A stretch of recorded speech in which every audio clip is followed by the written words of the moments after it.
All right, guys, I'm gonna do it. I see some cardboard and I'm gonna use this for my next camper build. I'm gonna build it out of cardboard.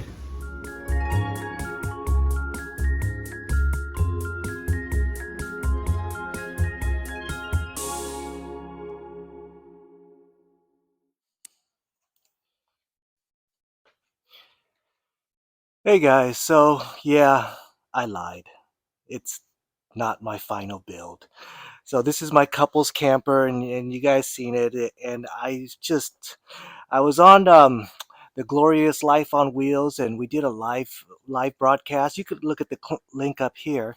But somebody mentioned, can I build with cardboard? And I was a little skeptical about it. But the more I thought about it, the more I said, yeah, I want to try it. I want to see if I could do a camper build from cardboard. So, this next camper build, I'm basically going to source as much free cardboard as I can. In the past, I source free wood for all my stuff in here, but this time I'm going to source free cardboard and I'm going to see if I could build with cardboard. But for those fans of my couples camper, don't worry, I'm not going to tear it apart. I'm actually just going to remove the items, and it's actually not that hard to remove, but I'm just going to remove the items, keep it in my garage, and see if I'm successful at building with cardboard. So instead of using my two favorite tools, my cordless drill and my circular saw, I'm trading in the power for a box cutter and some packaging tape. And I'm going to try to basically use these two tools as my two primary tools, a lot of packaging tape.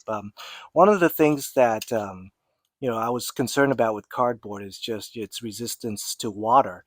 But if you put a layer of packaging tape on the surface, I bet you it's pretty water resistant. I mean, you can't throw it in a pool, but I don't think throwing things in a pool will be a problem in here. So I think it'll be pretty water resistant, not waterproof, but water resistant with some just a layer of packaging tape. But we're going to see how that goes, and the challenge will be reinforcing the cardboard so it's strong enough. But I think it's doable. So I'm going to give it a shot, and I'm going to take out this stuff slowly as I build. I'm going to start with this pantry. I'm going to remove the pantry and I'm going to replace it with a cardboard pantry, and then I'll try to replace my counter with a cardboard counter, and we'll see how that goes. So if you're interested in this build, come along for the ride and check out what crazy stuff I have in store.